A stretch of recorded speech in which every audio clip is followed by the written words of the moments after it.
rejoice, rejoice. And then Paul says again, I say rejoice. And Paul went through some really difficult times, as do we, and as have we been over these past months. But Paul says there's nothing that can separate us from the love of God. Peggy just sang a song about it. By the way, the litmus test for any good song is if you hear it and then you just want to hear it again. I just want to hear that song again. That was wonderful. But rejoice, Paul says, because the love of God is always around you, and that there's nothing that can separate you from that. If you have a Bible at home, open it up. Right smack in the middle, it'll take you to Proverbs. If you don't have a Bible, that's fine. We'll put up some verses. Proverbs Chapter 4. Just one verse I want to look at this morning. Proverbs is written by Solomon. And Solomon is known for different things, known mostly for wisdom.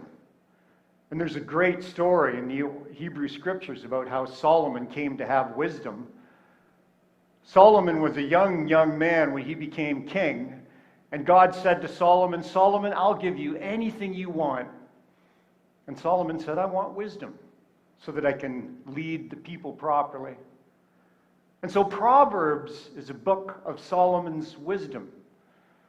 And in Proverbs Chapter 4, Solomon is talking about the heart.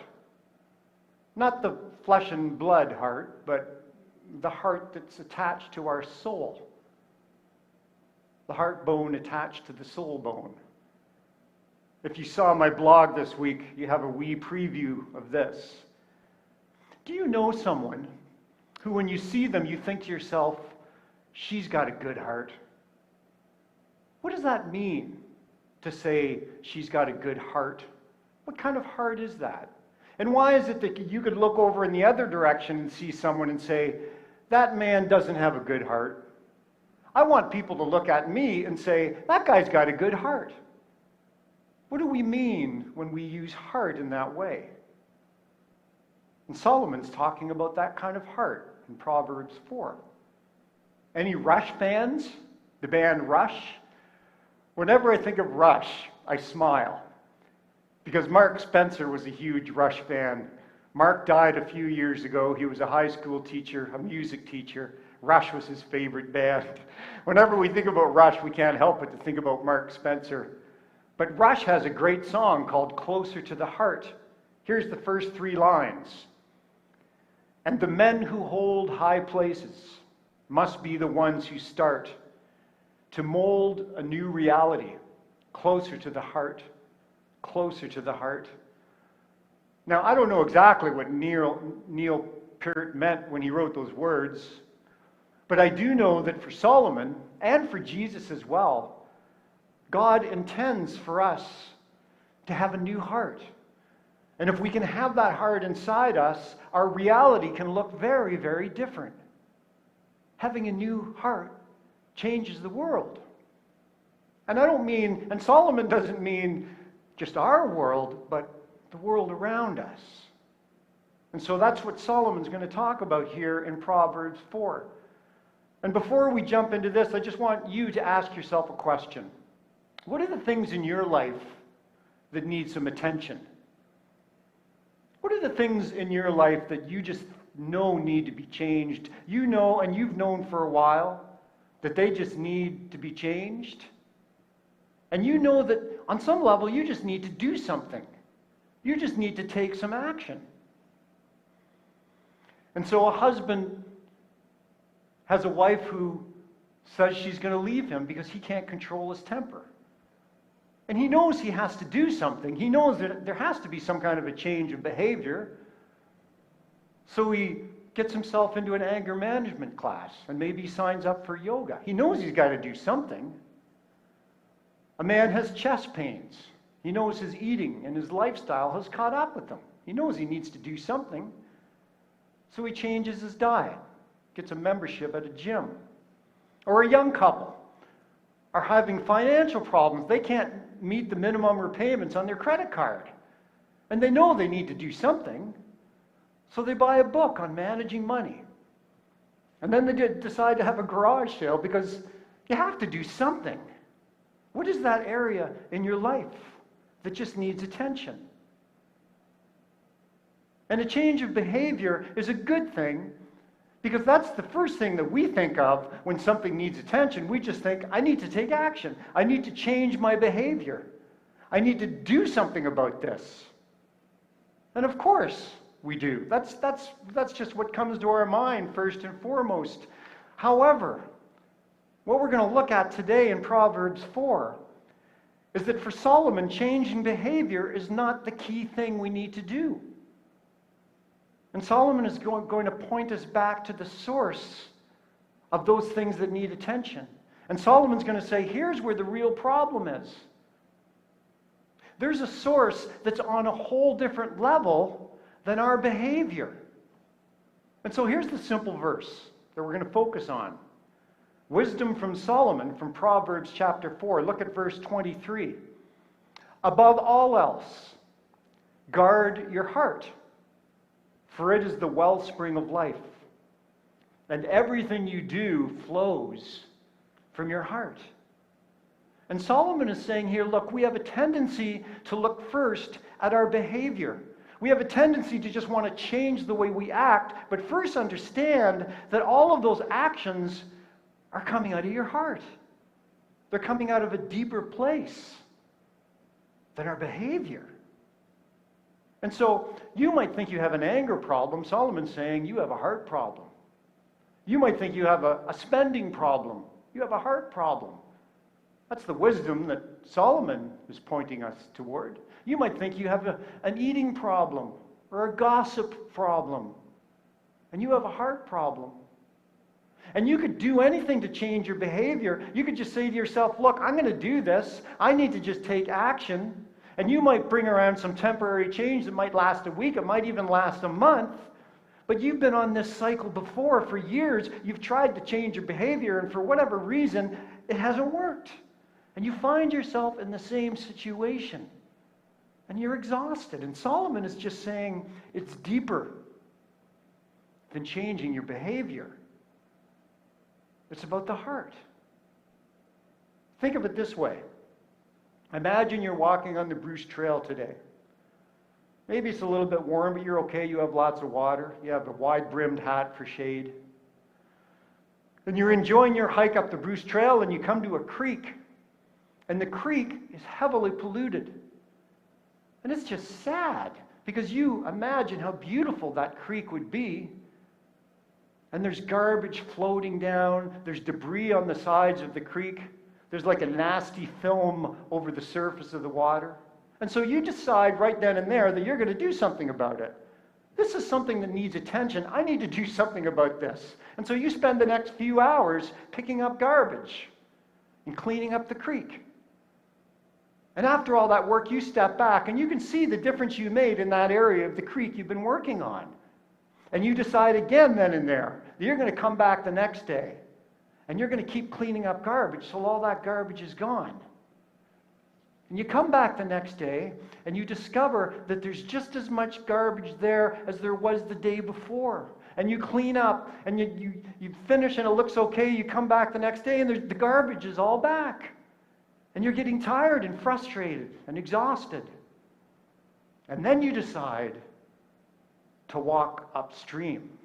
Now you're going to get smart. And you walk upstream a couple of miles, and what do you find up there? You find the dump. And you discover that that creek is running right through the dump. And you start to see that downstream you could spend your whole life cleaning up garbage, but it's not going to do any good until you get to the source of where the garbage is coming from. And Solomon is saying, it's not first about changing your behavior. It's not first about what you're going to do for yourself, although that's a good thing. Solomon's just saying, look, it's about the heart. This is what the heart is for us. For all of us. Sometimes this garbage just keeps showing up in our lives. And it's so frustrating because we keep trying to clean it up and we get exhausted. And we don't know what to do about it. And Solomon's just saying, the heart is the source. Make sure your heart is putting out the right stuff. And so, biblically speaking, for Solomon and for Jesus, here's the problem. You have a heart problem. And the only cure for Solomon and for Jesus, the only cure, is a heart transplant. That's the only thing that's going to work. So listen to this from Psalm 51, verse 10. We're going to sing about this in just a few minutes. Create in me a clean heart. Renew a steadfast spirit within me. This is what God will do for you. God will give you a clean heart. And that's what we're offered. That's what Jesus offers us today. That Jesus will replace our old heart with a new heart so we don't have to keep coming back to the polluted water because we're frustrated and we're exhausted from doing that. One of my favorite prophecies is from Ezekiel. This is like 600 years before Jesus. And Ezekiel prophesies about what Jesus is going to do when Jesus comes. Ezekiel chapter 36. And God promises this: I will put a new heart and a new spirit in you. I will remove your heart of stone and put my spirit in you. And that's the invitation. Allow God to give you a new heart. And then you'll be getting to the source of everything. And what is in the heart will overflow into your life. And look, please understand, if you're hearing this and you're like, look, I just don't get it. I mean, I understand the theory of what you're saying, but I need to do this myself. Like, if something's wrong in my life, I'm going to work to change it. I'm going to give it my attention. I just don't understand this idea that God's going to do this for me. But the teaching from Solomon and for Jesus is you need to deal with the source. And all that other stuff is just symptoms. So, how does that work? So that my behavior can be truly changed. So that it can be a lasting change. How does that work? Now, for everybody that's thinking, if you're thinking to yourself, I just really want to be able to do something, here's the good news for you. There is something that you can do. If we go back to Psalm 51 in verse 17, listen to these words. My sacrifice, God, is a broken spirit. A broken and contrite heart, God, you will not despise. God wants us to come before his presence and just say, look, I can't do this myself. I'm just broken. Do you know that that runs contrary to every way we're raised in culture? We're raised to be successful. We're raised to emanate like a projection of ourselves as being together. I'm just a together person. You want people to just think you're together. But this is saying, come to God and just say you're broken. It's a confession. Do you know, Jesus told a parable of a son who left his father. The parable is called the prodigal son. He took everything he had and he went, and if you know the story, he just blew it on wild partying. But he got to a point where he was just broken. And he turned around at that point and realized that he needed to go back and repent. And he went back and repented and asked his father for forgiveness. And of course, the father said yes. God does not despise a spirit of contrition. That's the first part of how our hearts are replaced. Now, back to verse 10 in Psalm 51. Create in me a new heart and renew a steadfast spirit within me. Our eyes tend to go in this verse to heart, to that word heart, or maybe to a clean heart. But there is an asking here. Create in me. God, I know that I'm broken. I know I don't want to keep going back to that river and cleaning up garbage every day in my life. I need some help with this. And so now I'm asking you. And in that event of asking, there is a faith that says, God, I believe you can do this. I believe that you can replace my heart of stone and replace it with your spirit. I believe you can do that. And that's what God promises. It happened to Paul. Paul wrote half of the New Testament. Paul persecuted Christians for years of his life. That was his job. The Jews and the Romans both hired him to do that, to shut down Christian churches. And then Paul had an event where his heart was changed. He had a whole new heart and a whole new life. King David, Solomon's father, was given a new heart. King David made so many mistakes. One of the biggest ones was he took his best friend's wife, Bathsheba, and then he had his best friend killed. But he fell on his knees. He got to a point where he was filled with this sense of, God, I'm broken. And God gave him a new heart. Can you imagine? I just finished Eric Clapton's biography. Eric Clapton wasn't a Christian, but he had this experience where he was an alcoholic and a drug addict for years, drank a bottle of vodka every day for years, which is just hard to imagine. He was a functioning alcoholic.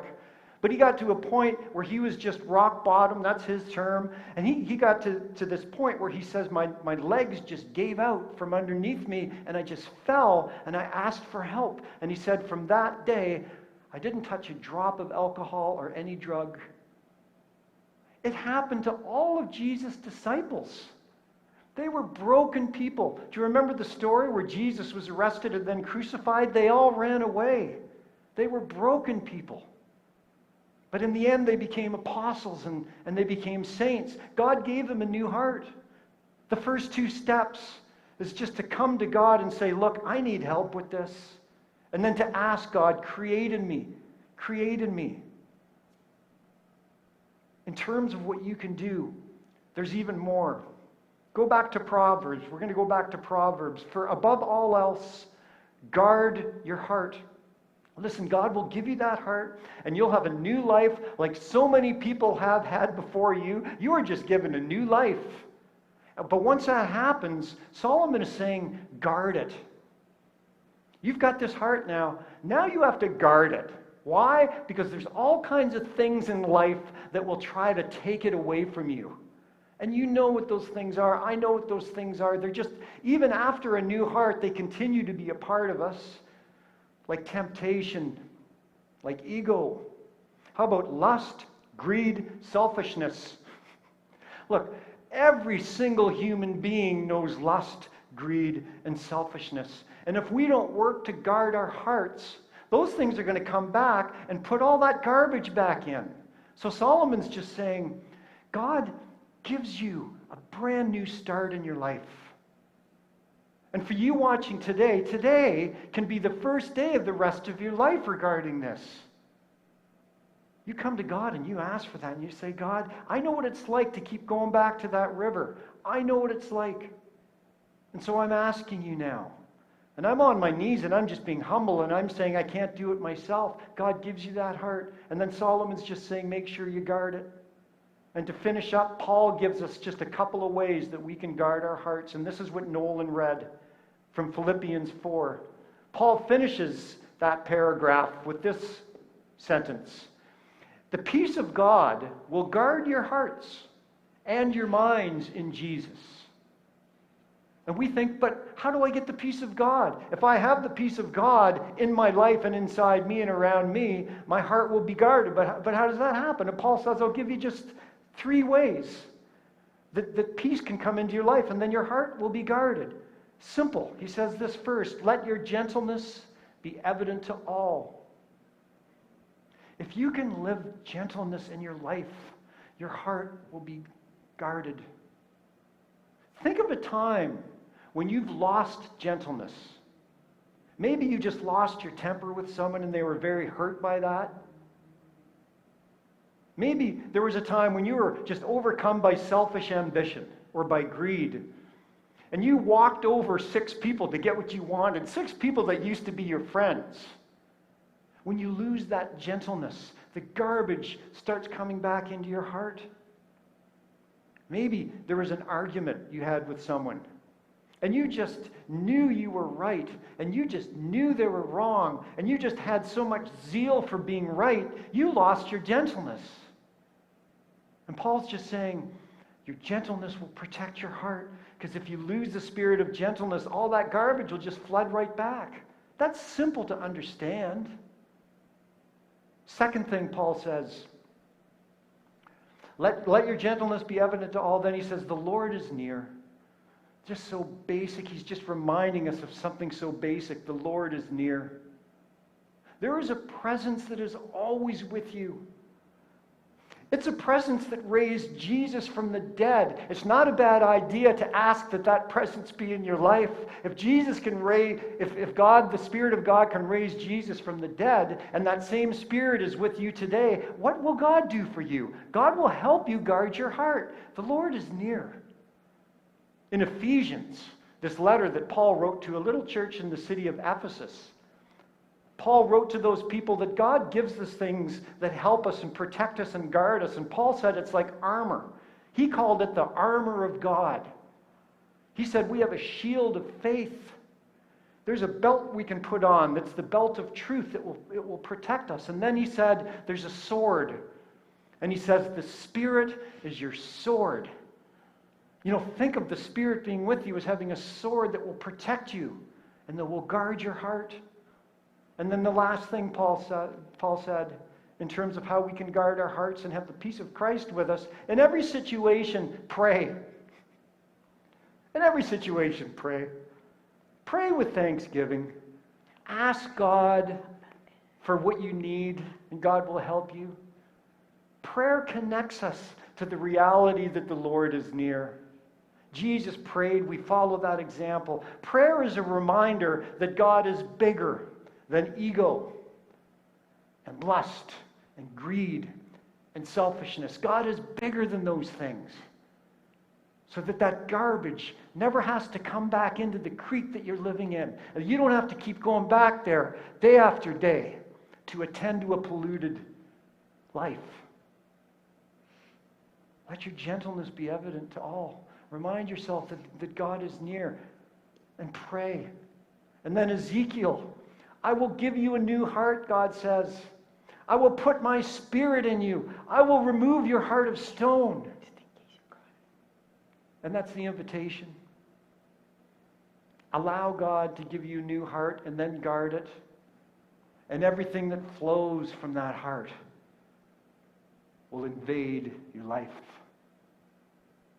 Together, as a church and as a community, we say thanks be to God for that. Well, we are going to sing one of the Psalms. We're going to sing Psalm 51.